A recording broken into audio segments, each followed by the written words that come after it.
এবারে কয়েকটা দিন রাতুলকে আপনারা সামলে নিন। আমি বাড়ি ফিরে গিয়ে সমস্ত কিছু ঠিক করবার চেষ্টা করছি। মাকে বারবার করে বোঝাচ্ছি যাতে অশান্তির সৃষ্টি না করে। হ্যাঁ, সেটাই করো। বাবা কিছু না বললেও আমি তো আর মুখ সামলে কথা বলতে পারি না। তুমি তো কিছু না বললেও আমি তো আর মুখ সামলে কথা বলতে পারি না। তুমি তো জানোই জামাই বাবু। কি করতে যে এখানে এলাম কে জানে। ওখানে যেমন ঠাকুমা আমাকে দেখতে পারে না, এখানে আমার মামা আমাকে দেখতে পারে না। আমার একদম ভালো লাগে না। কলা বাগানটাতে কিছুক্ষণ চুপ করে বসে থাকি। এই জায়গাটা বেশ ভালো, শান্তি আছে, কোনো চিৎকার নেই। কি ব্যাপার? কি হয়েছে আমার ছোট্ট বন্ধুর? এরকম মন খারাপ কেন? আরে আরে তুমি কে? তুমি কখন এলে এখানে? আমি কখন থেকেই তোমার কাছে আছি, তুমি বুঝতে পারোনি? তা আমার ছোট্ট বন্ধুর মন খারাপ কিসের জন্য? কেউ কি কিছু বলেছে? তোমাকে আর কি বলবো, আমার ঘরে সব সময় অশান্তি লেগে থাকে। আমার ঠাকুমা শুধু শুধু মাকে কথা শোনায়। তাই নাকি? তাহলে তোমার ঠাকুমা খুব বদমাইশ বলতে হবে। একবার তাহলে তোমার ঠাকুমাকে জব্দ করতে হয় তো।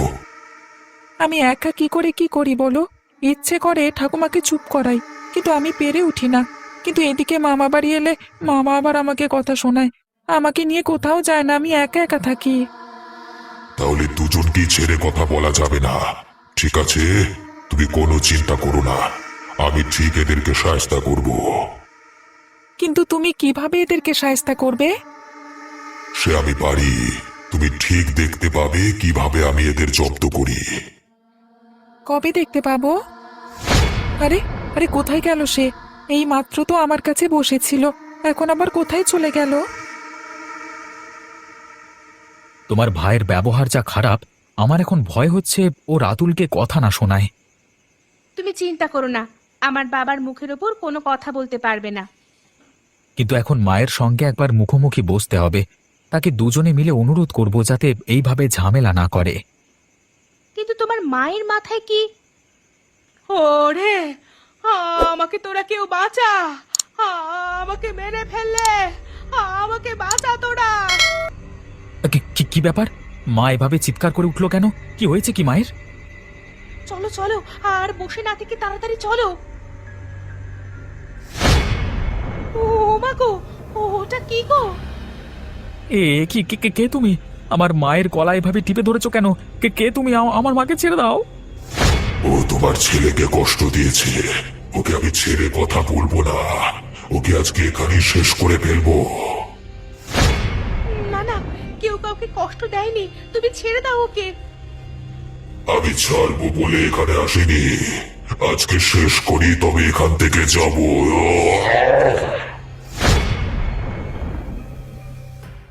তুমি কি বলছো ঠাকুরমা? তুমি ওই কলা বাগানে ভূত দেখেছো? তাহলে আর তোকে কি বলছি রে মা, আমি রাতের বেলায় গিয়েছিলাম ওখানে। হঠাৎ করে দেখি আমার সামনে একটা ভূত দাঁড়িয়ে আছে। আমাকে আবার হাত বাড়িয়ে কয়েকটা কলা গাছের ছাল দিতে যাচ্ছিল। আমি তো সেখানেই ভয়ে অজ্ঞান হয়ে পড়ে যাই। কোথায় বুড়িমা? আমাকে ডেকে পাঠিয়েছিলে কেন? কি হয়েছে কি? ছোট বাবু, আপনি একটু সাবধানে যাতায়াত করবেন।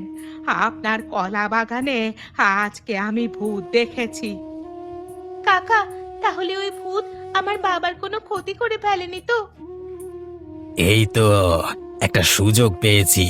এখন এই মেয়েটার মাথা অন্যদিকে ঘুরিয়ে দেওয়া যাবে। কি ব্যাপার কাকা, তুমি কোনো কথা বলছো না কেন? দেখ পায়েল, তুই ভয় পাবি বলে আমি তোকে কথাটা বলিনি। আদতেই আমাদের কলা বাগানে একটা ভূত ঘোরাফেরা করছে। আমি তোর বাবাকে কথাটা বলেছিলাম, ওকে বলেছিলাম যাতে রাতের বেলায় না যায়।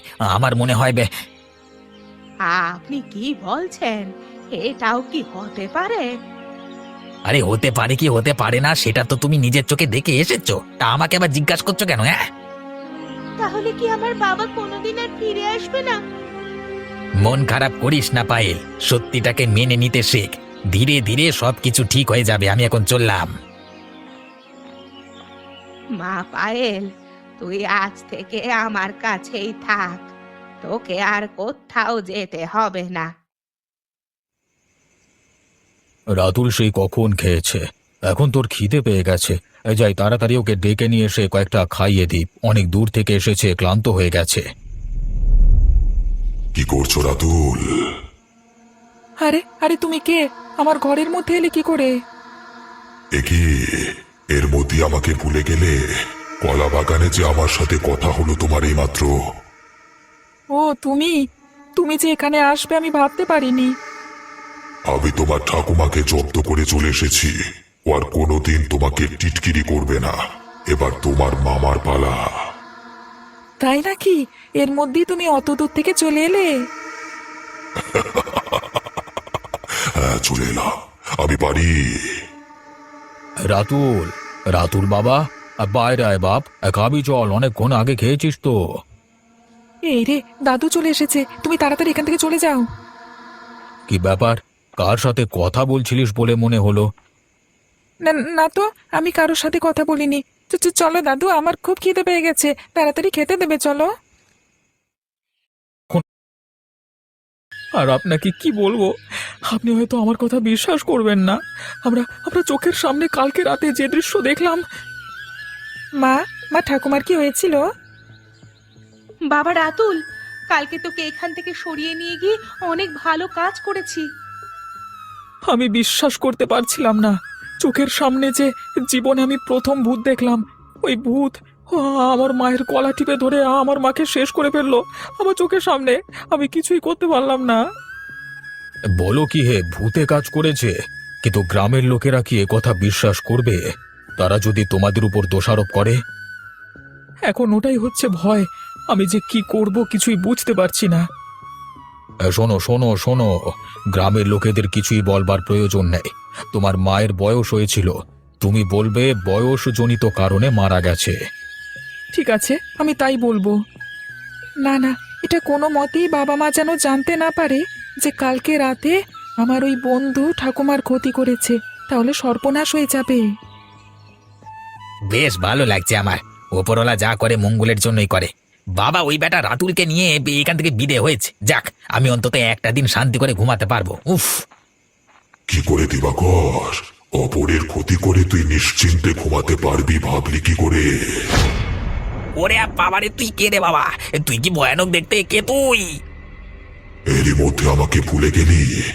আমি হলাম সেই যাকে তুই কলা বাগানে মেরে কুচি কুচি করে কেটে জলে ভাসিয়ে দিয়েছিলিস। ওরে বাবারে, ওরে বাবারে, সত্যনা তুই তুই এখানে কি করছিস? আমার যে বিশ্বাস হচ্ছে না। তার মানে বুড়িমা যে কথা বলেছিল সব সত্যি? তোদের মতো কিছু লোককে না মারলে এই সংসার থেকে অশান্তি কোনোদিন দূর হবে না। তোকে মরতেই হবে শয়তান। ছেড়ে দে, দয়া করে আমাকে ছেড়ে দে। তোর মেয়েকে আমি খুব ভালো রাখবো, আমি তোকে কথা দিচ্ছি। ওরে, আমি তো আমার মেয়ের সাথে এখনো দেখা করিনি। আজকে তোকে খতম করবার পর শেষবারের মতো আমার মেয়ের সাথে দেখা করে আমি সারা জীবনের মতো পৃথিবী ছেড়ে চলে যাব। আয় আমার কাছে আয়, আর বেশি দেরি করিস না। দাঁড়া, ছেড়ে দে, দয়া করে ছেড়ে দে। লাগছে লাগছে, খুব লাগছে, আমাকে ছেড়ে দে। সেদিন যখন অকারণে আমার গলাটা কেটেছিলিস, আমারও এইভাবে কষ্ট হয়েছিল, কিন্তু আমি কিছুই বলিনি সেদিন। আজকে তুই বুঝবি মৃত্যুর স্বাদ কেমন লাগে। বাইরে থেকে দরজায় কি টোকা দিচ্ছে বলে মনে হচ্ছে। কি হতে পারে? তুই দাঁড়া, আমি গিয়ে দেখছি। আর দরজা খোলবার প্রয়োজন নেই, আমি বিনা অনুমতিতে প্রবেশ করে এলাম। ওরে বাবা রে, ওই দেখ পায়েল, সেই ভূত এসেছে। কে তুমি? এখান থেকে চলে যাও বলে দিলাম, আমাদেরকে ভয় দেখিও না। আমাকে চিনতে পারছিস না মা? আমি শেষবারের মতো তোর সাথে দেখা করতে এসেছি। তোর সাথে দেখা হলেই আমি চলে যাব। বাবা তুমি, তোমার তোমার এই অবস্থা হলো কি করে? আমাকেও বাঁচতে দিল না, অবশ্য তাকে আমি শেষ করে দিই।